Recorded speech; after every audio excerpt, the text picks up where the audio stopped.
Pretty sure Donald Trump is not who Maduro was hoping would win. Yeah. Todos bienvenidos a otro episodio de Informe Orwell. Ayer el presidente Donald Trump finalmente anunció la designación de Marco Rubio como secretario de Estado de su gobierno, que va a iniciar funciones el próximo 20 de enero. Evidentemente esto ha traído muchísimos comentarios, especulaciones al respecto. Ayer el propio Diosdado Cabello salió diciendo que supuestamente Trump y Rubio se habían peleado y sacando una ola de especulaciones, evidentemente debido a lo que esto significará para la política exterior de Estados Unidos con respecto a la región, evidentemente particularmente con Venezuela, Cuba y Nicaragua. Sobre todas estas cosas que han rodeado el tema de Maduro, también con la legislación anunciada por Rick Scott para tratar de elevar a 100 millones la recompensa por el dictador, también se suma a la conversación Erik Prince, que ustedes bien saben que ha estado también detrás de esta iniciativa para tratar de promover la captura de Nicolás Maduro y la transición a la democracia en Venezuela. Y en una nueva entrevista se refiere a lo que él considera que va a significar el nuevo gobierno de Donald Trump para el futuro de Nicolás Maduro y por supuesto de Venezuela. Of Donald Trump. Unbelievable. Thank God.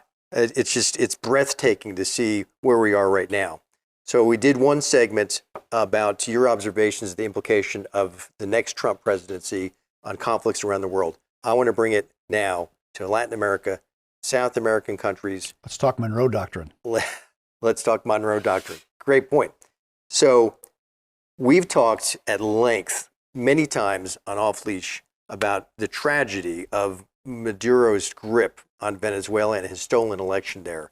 You have been an outspoken advocate for the Venezuelan people. They see you as a voice in the darkness that they are clinging to, hoping that Maduro can be taken out. Let's start with the implications of Donald Trump's election on Maduro's grip on power in Venezuela. I'm pretty sure Donald Trump is not who Maduro was hoping would win. Yeah. And I am confident if Trump stays true to his campaign platform that the menace of socialist dictatorship existing in Venezuela is not something he's going to permit to continue for a long time. We did have a meeting with them in late 2020, about a month before the election, and the word was just leave with whoever you want, take as much as you want, but leave. And I don't even think that deal's on the table anymore. Now they just have to leave. Get the hell out. They have stolen the third election. Again, there was the Biden administration made a deal, took them off sanctions to cynically get the oil price down. And they allowed Chevron, Sergeant Oil, to start pumping oil. They're doing so, making money now, subsidizing the socialist government, which lost the election. Okay, we had a good election. Trump had a red wave here. Overall, 5, 6, 7 points. In Venezuela, vote. Yeah. In Venezuela, they lost by 40 points. Okay, 70-30, a complete blowout. And Maduro just ignored it. Just, I'm in charge, flew in some more Cuban security people, arrested people, beat up, killed some protesters. Stranglehold on the military. Clinging to power. Yep. So they voted in socialism in 99 under Chavez, stole the election, 2 of them, and then this last one they had in July. This one being the most egregious. There is a legitimate opposition figure. Edmundo Gonzalez won the election, and the Maria Corina Machado is who won the primary, and the government banned her from running again. She is fearless. She's in her late 50s, civil engineer, mother of 3. Mark, she has more balls than all the men in Venezuela, I think. Okay? And I tip my hat when to her. her life's at stake. Exactly. Absolutely. She loves her country, and she wants freedom and rule of law in Venezuela. There's ways to get that and to convince the dictatorship that it is better for them to leave and leave under their own power than to have consequences delivered to them, which will make them put their continued rule at serious risk. So in a way, finding a solution there, the sort of the bed's already made for Donald Trump because Maduro's continued rule is unacceptable. Sure. Correct. And he is Cuba and Iran's direct ally. I mean, there are Iranians in the country supporting the security services. There are Cubans surrounding Maduro, keeping him in power.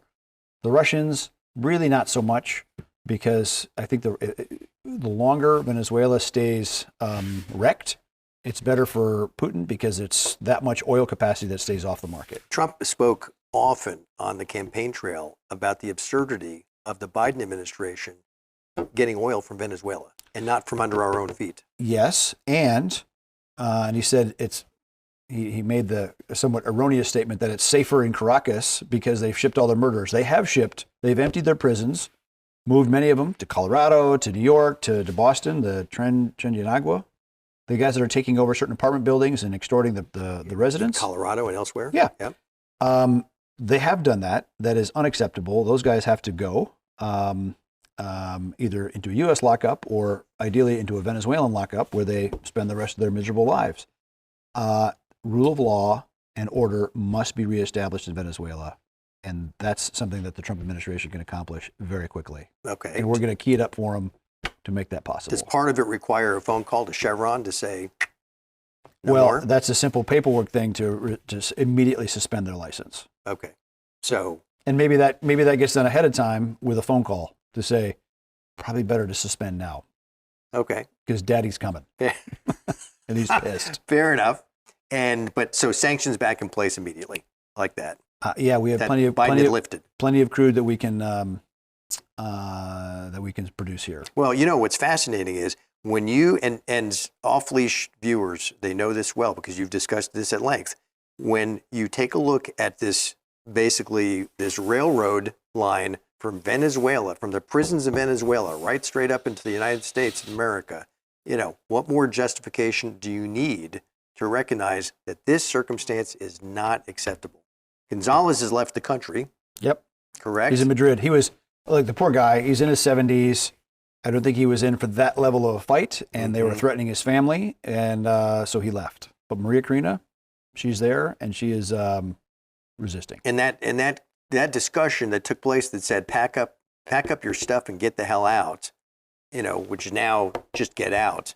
That's basically where Trump's going to pick up on this issue, right? I won't speak for the man. En esa misma entrevista, Erik Prince no habla solo de Venezuela, aunque sí hace particular énfasis en todo lo que ha ocurrido en nuestro país, todo lo relativo a la situación política de María Corina Machado, Edmundo González, etc. Pero también empezó a hablar un poco sobre lo que está pasando en el resto de la región, es decir, en el resto de América Latina. Alabó al presidente Nayib Bukele y también al presidente Javier Milei.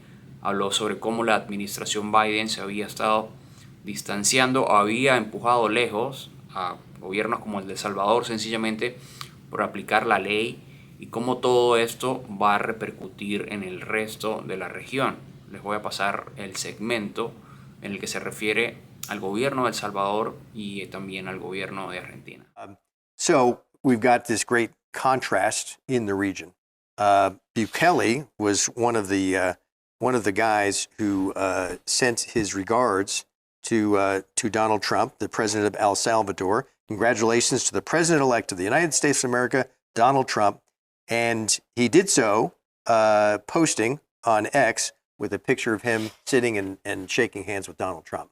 So Bukele, tell me why he would welcome the arrival of Donald Trump relative to having another Biden term. The Biden State Department has been haranguing Bukele in El Salvador for being too tough on crime because he's locked up 60, 70,000 MS-13 gang members, right? And to join MS-13, you have to kill someone that's close to you, like a friend or a family member, to prove your commitment to the gang. And they self-identify because they have the face and neck tats. And so Bukele's... You know who's a murderer. Pretty obvious. Because of their... Self-identified. Right. And Bukele was elected on a law and order platform, and he said, enough of this. And they built in 7 months this place called the Sikot Prison, We covered it in a previous episode. And they have locked them up and made war on the gangs. And sure enough, it worked. And now El Salvador is a safer place to be than Prince William County, which is where the FBI crime lab is in Virginia. Imagine that. And the State Department was haranguing Bukele for being too tough and too law and order focused, which is kind of in keeping with why the Democrats lost this election, because they have this very skewed view on controlling criminal activity. And so why is it in the interest of the United States of America to oppose Bukele's policies on imprisoning these gangsters? Right? Exactly. Simply because they're conflicted with the law enforcement. It speaks to the greater cancer that we have of government-funded NGOs, which exist in the murk of all these developing countries, actually reinforcing, subsidizing a lot of malign, antisocial, anti-capitalist behavior, perpetuating the problems that we all complain about. Cut off the money to all this NGO nonsense. Argentina. Milei has been in office for less than a year now. Is his reform of government, stripping from 21 departments and agencies in their federal government down to 9, furloughing federal workers, is that a model for Donald Trump? He just fired their IRS. I mean, he dropped their pay, reduced the scope, and I mean, it's amazing. He is making good on his commitments to cut the size of government, which for them was unsustainable. Our government is absolutely unsustainable. When Musk talks about taking $2 trillion out of the federal budget, I think we can go deeper than that. And by the way, that only gets us to pre-COVID spending, right? Exactly. I mean, how has this become the norm now, the new normal under Biden for almost 4 years now? No one has been an adult and actually cut spending in 30-ish years. And so it was actually the Republican Congress under Newt Gingrich which got us to a balanced budget. Sure. We need 1998. that level. La fuerza del Estado debe de usarse no para violar derechos humanos, para garantizar los derechos humanos de la gente que nunca se le defienden sus derechos humanos. ¿Cuál es el principio? Cuando dicen todos los derechos humanos tienen la misma ponderación, no es cierto. El derecho humano más importante es el derecho a la vida. Todos los demás derechos no sirven si no hay derecho a la vida. O no se pueden aplicar. Yo no puedo tener derecho a la movilidad si estoy muerto. Entonces, el Estado debe garantizar el derecho a la vida de sus ciudadanos. Y para eso debe ir tras los delincuentes, no hay otra forma. Bien, no cabe duda que con la designación de Marco Rubio, América Latina se va a convertir probablemente en el foco principal de la política exterior de Estados Unidos. Por supuesto que primero habría que resolver el tema de Ucrania con Rusia y la guerra en Israel, pero creo que ya una vez, más allá del tema de Israel y las fuerzas terroristas que rodean a Palestina, va a ser quizás un poco más complicado de solventar y se va probablemente a prolongar en el tiempo.